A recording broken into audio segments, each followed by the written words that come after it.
पण त्या मुलाचा स्पर्श तिला जवळचा का वाटत होता आणि त्याच्या परफ्यूमचा सुगंध तो तिला ओळखीचा का वाटत होता? ती त्याला फिरफिरत्या नजरेने पाहत होती, पण त्याने डोळ्यांवर मास्क लावल्याने तिला तो दिसत नव्हता. पण तिचा घाबरलेला चेहरा तो मात्र स्पष्ट पाहू शकत होता. Hey don't scare, it's me dear. त्याचा मॅग्नेटिक आवाज तिच्या कानावर पडला आणि तिचे कान जणू तृप्त झाले त्याचा आवाज ऐकून. ती डोळे मोठे करून त्याच्याकडे पाहून बोलली, आदी. आणि तिच्या तोंडून त्याच्यासाठी आदी ऐकून तो मात्र गालातच हसला. आता पुढे. ती एकटक त्याच्याकडे पाहत होती. त्याच्या डोळ्यांवर तो मास्क असला तरी त्याच्या आतून ती त्याच्या डोळ्यात आरपार पाहण्याचा प्रयत्न करत होती. तिच्या मनाला जणू सुकून मिळाला होता त्याला पाहून. इतके दिवस त्याच्यासाठी झुरत होती आणि आज अचानक ती त्याच्या मिठीत होती. त्याची अवस्था पण काही वेगळी नव्हतीच. तो पण तर तरसत होताच तिच्यासाठी. म्हणून तर 2 दिवस आधीच निघून आला होता, फक्त तिला सरप्राईज देण्यासाठी. तो तिच्याकडे पाहून स्माईल देत होता, पण ती होती कुठे भानावर. तिने पटकनच त्याच्या छातीवर तिचं डोकं ठेवलं आणि तिचे दोन्ही हात त्याच्या भोवती गुंफले. कदाचित तो दूर जाऊ नये एवढंच ह्या क्षणी वाटत होतं तिला. पण तिची ही रिॲक्शन पाहून तो तर पूर्ण शॉक झाला होता. त्याने एक्सपेक्ट केलं नव्हतं की ती असं काही करेल, पण तिच्या अशा करण्याने तो मात्र खूप खुश होता. तो गालातच हसला आणि त्याने पण त्याचे हात तिच्या भोवती गुंफले. म्युझिक सुरू होतं आणि सगळे त्यावर डान्स करत होते. पण तिच्या मनात तर वेगळंच गाणं सुरू होतं, ज्याचा ती फील घेत होती. गुणगुणावे गीत वाटे शब्द मिळते थांबना, हुलकीचा हुल तू इतके कळू दे थांबना, गुंतलेला श्वास हा सोडू दे थांबना, तोल माझा सावरू दे थांबना, सरसुखाची चांदणी की नाचरावळी वहा, गुंतण्या दूर फिरुनी आज वेडा जीव हा. जणू हे तिचं स्वप्न असावं आणि थोड्या वेळाने ते तुटेल की काय असंच वाटत होतं तिला. म्हणून ती त्याला घट्ट पकडून स्वतःला जाणीव करून देत होती की हे सत्य आहे, स्वप्न नव्हे. बराच वेळ दोघेही डान्स करत होते. अगदी आजूबाजूला कोण आहे कोण नाही ह्याचा सगळा विचार सोडून दिला होता दोघांनीही, आणि फक्त एकमेकांना अनुभवत होते ते. इतक्या दिवसानंतर जे भेटले होते. बाकी कोणाचंही लक्ष नव्हतं त्यांच्याकडे, कारण डान्स फ्लोअरवर लाईट्स डीम होत्या आणि सगळ्यांनी मास्क लावला होता.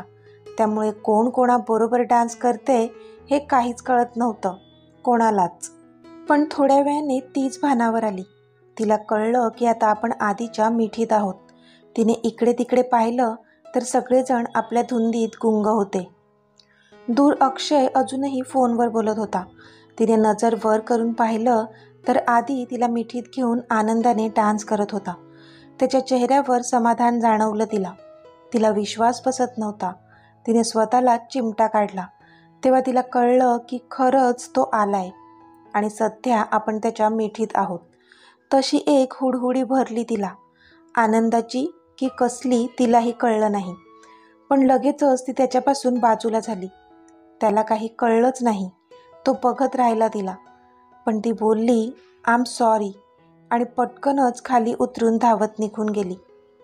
आदित्य मात्र तिच्या अशा वागण्याने चाट झाला. हिला आता अचानक काय झालं? चांगला डान्स तर करत होती. मग त्याला पण काहीच कळलं नाही. मग तो पण तिच्या पाठी धावत गेला. ती आता वॉशरूममध्ये गेली होती. आत जाऊन तिने दरवाजाला पाठ टेकवली आणि मोठमोठाले श्वास घेऊ लागली. तिची धडधड काही केल्या कमी होत नव्हती. तो माझ्या इतक्या जवळ होता आणि मी पण त्याच्या मिठीत. पण तो कधी आला? तो तर 2 दिवसांनी येणार होता ना? मग? आणि त्याने मला मिठीत का घेतलं होतं? आणि त्याची नजर, ती का अस्वस्थ वाटत होती मला? ओ गॉड, मी काय करू? तिने तिचे डोळे कच्च मिटून घेतले. युवी, त्याचे विचार नाही आणायचेत मनात, माहिती आहे ना तुला? सावर स्वतःला. तिचं दुसरं मन तिला स्वतःलाच बजावत होतं. पण डोळ्यांतून मात्र सतत अश्रू वाहत होते. इतके दिवस ज्याला बघण्यासाठी, भेटण्यासाठी ती आतुर झाली होती, तो आज तिच्या जवळ होता, खूपच जवळ. पण तरीही त्याच्यापासून दूर पळाली होती ती. तिने तिचा चेहरा पाण्याने धुतला. डोळे रडून रडून लाल भडक झाले होते. तिने थोडा टचअप केला आणि ती बाहेर आली. ती जातच होती की तिच्या हाताला हिसका बसला आणि ती कोणाच्या तरी जवळ ओढली गेली. त्याने तिला त्या हॉलच्या मागच्या बाजूला नेलं, जिथे आसपास कोणीच नव्हतं. ती घाबरली. ती आता ओरडणारच होती की त्याने तिच्या तोंडावर हात ठेवला. ती मात्र टुकूर टुकूर डोळ्यांनी त्यालाच बघत होती, कारण त्याचा हँडसम चेहरा जो तिच्या समोर होता तो आधी होता आणि आता तो तिच्या डोळ्यात एकटक पाहत होता, जणू काहीतरी शोधत होता. पण काय? सर, तुम्ही? ती मात्र त्याच्याशी नजर चोरत बोलली. सर? तो भुवई उंचावून बोलला. त्याला कळत नव्हतं ती का असं वागते, कारण थोड्या वेळा आधीच तिने त्याला आधी म्हणून हाक मारली होती आणि आत्ताही त्याला तिच्या तोंडून त्याच्यासाठी आधीच ऐकायचं होतं. पण तिने पुन्हा नजर दुसरीकडे वळवली तसा रागानेच त्याने तिचा चेहरा स्वतःजवळ वळवला. सर, काय करताय? प्लीज सोडा मला, ती आता अवाक होत बोलली. चष्मीस, you are looking so beautiful, तो तिच्या गालावर त्याचं बोट फिरवत बोलला. पण इथे तिने मात्र डोळे कच्च मिटले. एक वेगळीच फिलिंग तिला येत होती त्याच्या स्पर्शाने. सर, प्लीज, ती पुन्हा बोलली. आता मात्र ती अजिबात रिॲक्ट करू शकत नव्हती. इतकी तिची थरथर वाढली होती, कारण त्याने तिला जवळ ओढून एकदम स्वतःच्या जवळ जे घेतलं होतं. चष्मीस, डिड यू मिस मी? त्याने तिला प्रश्न केला. पण काय उत्तर देणार होती ती, कारण तिचा चेहरा बरोबर त्याच्या चेहऱ्याच्या जवळ होता आणि बोलताना त्याचे गरम श्वास तिच्या चेहऱ्यावर येत होते, जे तिची बेचैनी अजूनच वाढवत होते. तिने त्याला इतकं मिस केलेलं की आता काय सांगावं, पण स्वतःचं सिक्रेट नव्हतं ओपन करायचं तिला त्याच्यासमोर. पण बाई, तिला कोणी सांगावं की तू त्याला किती मिस केलंय ते त्याने पाहिलंय, त्यामुळे आता तू नाही सांगितलं तरी त्याला काही फरक पडणार नव्हता. पण तिला एक कळत नव्हतं, तो इतका का जवळ आला होता तिच्या? कदाचित त्याच्या मनात पण आपल्यासाठी फिलिंग्स असतील का? तिच्या मनाने तिलाच प्रश्न केला. नाही, असं काही नसेल, त्याचं तर कामच आहे फ्लर्टिंग करण्याचं. लगेच तिच्याच मनाने तिला उत्तर पण दिलं. चष्मीस, I am waiting dear, tell me fast, how much you missed me? ती काहीच बोलत नव्हती म्हणून त्याने पुन्हा विचारलं की तुला माझी किती आठवण आली? ती मात्र त्याच्या चेहऱ्याकडे एकटक पाहत होती. तिची अवस्था खूपच खराब झाली होती. आपलं ज्या व्यक्तीवर खूप जास्त प्रेम आहे आणि त्याच्या पण डोळ्यात जर आपल्यासाठी प्रेम दिसलं तर त्या भावनेपेक्षा सुंदर भावना नाही आयुष्यात, जे तिला आत्ता जाणवत होतं. एक तर खूप प्रेम होतं त्याच्यावर आणि सध्या ह्या क्षणी तिला त्याच्या डोळ्यात पण त्याच भावना दिसत होत्या. पण तिचं दुर्दैव की ती त्याला तिच्या फिलिंग्स एक्सप्रेस करू शकत नव्हती.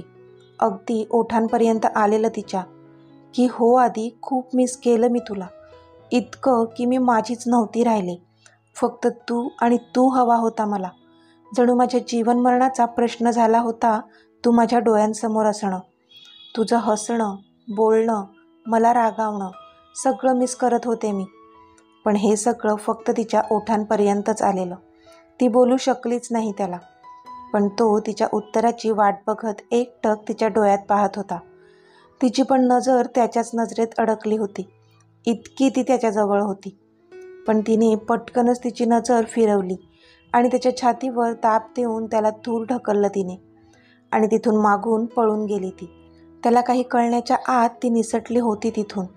तो तिला आवाज देणारच होता की मागून त्याच्या कानावर हाक ऐकू आली. आधी? त्याने मागे वळून पाहिलं तर मयुरी त्याच्याजवळ चालत येत होती.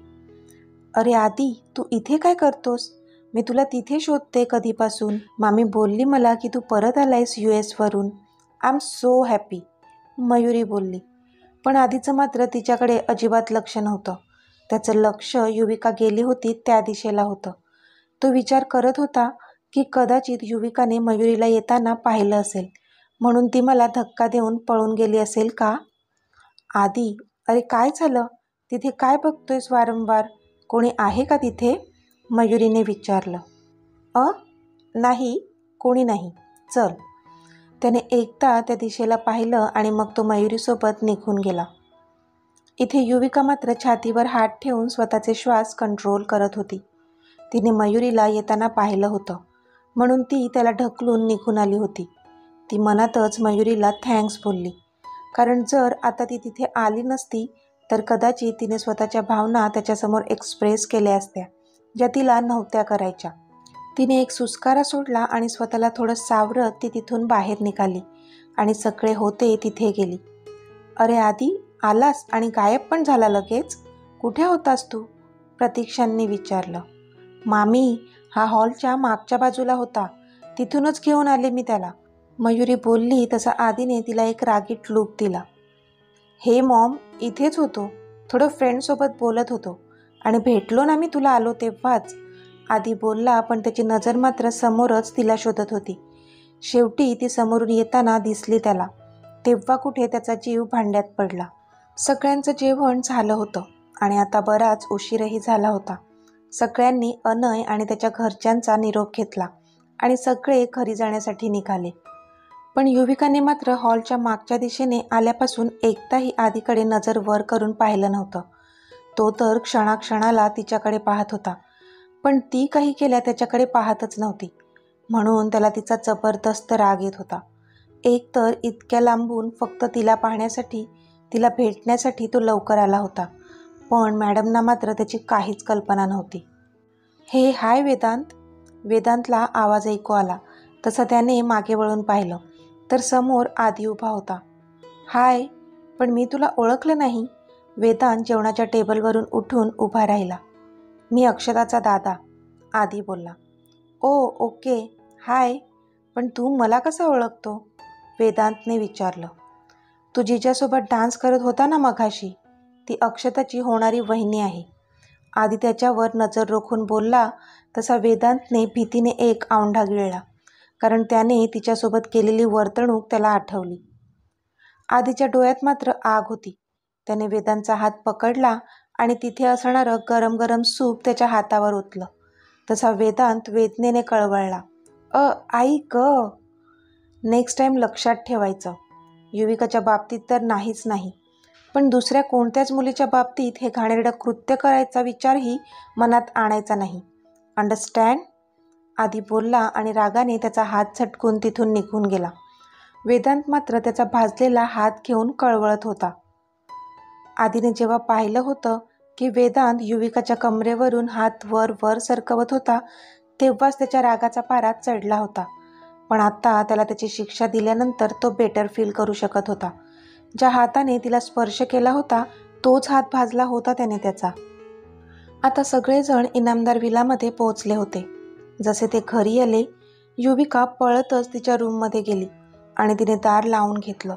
तिला पुन्हा आदित्यच्या समोर जायचं नव्हतं.